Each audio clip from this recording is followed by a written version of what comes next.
Good morning students. तो आज हम लोग देखने वाले हैं कि रिटर्न टाइप जो हमने पीछे देखा था फंक्शन में, वो कैसे काम करता है और हमें उससे क्या फ़ायदा हो सकता है।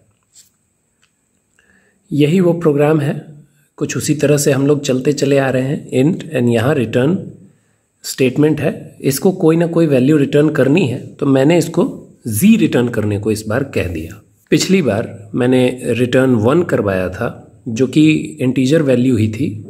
इस बार मैंने इंटीजर वैल्यू z को रिटर्न करने के लिए बोल दिया। अब ये z यहाँ से उठ के कहाँ पहुँचेगी? पिछले प्रोग्राम की तरह ही इसको अगर समझें स्टेप बाय स्टेप, हमने क्या किया, हमने स्टैंडर्ड इनपुट आउटपुट वाले फंक्शंस को लोड कर लिया। हमने उसके बाद एक फंक्शन बनाया, उसकी बॉडी डिफाइन की और बॉडी में हमने लिखा वो सब कुछ जो हमें इस फंक्शन में करवाना है। हमने करवाया, वेरिएबल लिया, 2 नंबर इनपुट लिया और उन दोनों को जोड़ के यहाँ स्टोर किया और इस वैल्यू को, रिज़ल्ट को हमने रिटर्न कर दिया। अब ये रिटर्न होके वहाँ पहुँचेगी जहाँ हम इसे कॉल करेंगे। समझिए, वॉइड मेन में जब मैं इस फंक्शन को ऐड को कॉल करूँगा तो ऐड, वहाँ एग्जीक्यूशन यहाँ से शुरू होगा, यहाँ आते ही इसे ऐड मिलेगा, ये ऐड पे जाएगा और ऐड पे सारे टास्क को परफॉर्म करना शुरू करेगा और फाइनली ये वैल्यू रिटर्न होगी। ये रिटर्न होके कहाँ आएगी? ये रिटर्न होके वापस वहीं जाएगी जहाँ इसे कॉल किया गया था। मतलब अगर मैं यहाँ ऐड है, अब आप इसको ऐड मत समझो, अब आप इसको वो वैल्यू समझो जो वैल्यू रिटर्न होके वहाँ से आ रही है। पिछले फंक्शन में, पिछले लेक्चर में हमने जो फंक्शन पे रिटर्न करने के लिए 1 कहा था, तो यहाँ जहाँ भी वो कॉल होती वहाँ 1 आता, लेकिन इस बार वो 1 नहीं है, वो z की वैल्यू है। लेट्स से मैंने इनपुट दिया है 5 और 4, तो रिटर्न 9 आ रहा है। तो इस वैल्यू को, इस पूरे स्टेटमेंट को आप 9 से रिप्लेस कर दो, तो एक्चुअली आपका वॉइड मेन दिख कैसा रहा है? मैं इसको कट कर रहा हूं। आपका वॉइड मेन एक्चुअली समझो कि कैसा दिख रहा है, 9, ये एग्जीक्यूट होने के बाद। लेकिन क्या मैंने कहीं पे इस रिजल्ट को प्रिंट कराया है? नहीं कराया है। तो कंसोल पे क्या ये रिजल्ट प्रिंट होगा? नहीं होगा। यहाँ देखिए, मैंने ऐड किया और उस रिजल्ट को मैंने रिटर्न कर दिया। तो इस 9 को मैं प्रिंट कैसे कराऊं? ये तो फंक्शन में ही रह जाएगा, ये कहीं प्रिंट तो होगा नहीं।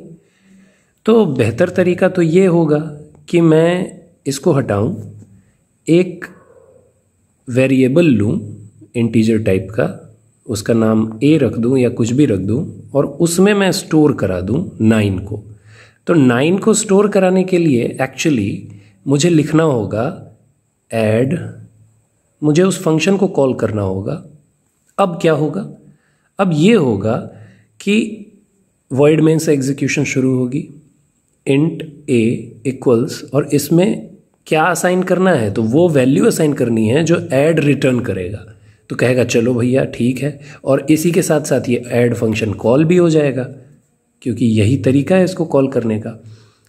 कंपाइलर मूव करेगा फंक्शन के पास और ये सारे स्टेटमेंट को वो प्रोसीड करेगा और z रिटर्न होके कहाँ आएगा? यहाँ आएगा, इस प्लेस पे। इस प्लेस को अगर आप अभी के लिए 9 समझो तो ये 9 इसमें स्टोर हो जाएगा, यानी कि a में अब 9 स्टोर हो चुका है। अब अगर मैं printf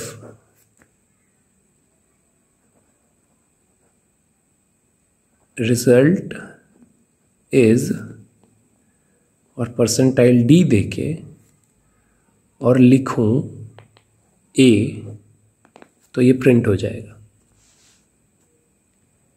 और मुझे रिजल्ट प्रिंट कराना था।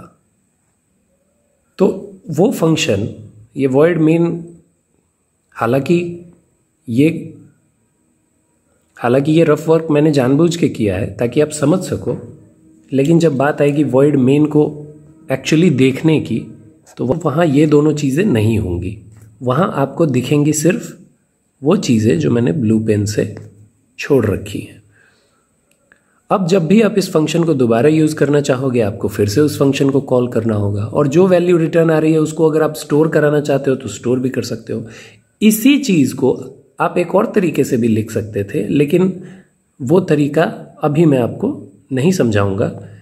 यहाँ ऐड ए की जगह हम ऐड को ही डायरेक्ट यहीं कॉल कर सकते थे, उसके बाद हमें इस स्टेटमेंट की ज़रूरत नहीं पड़ती, तो ये थोड़ा और छोटा हो जाता, लेकिन ठीक है अभी आप ऐसे ही करो।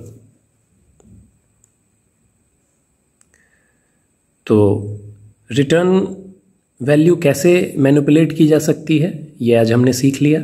तो मिलते हैं अगले वीडियो लेक्चर में। Thank you.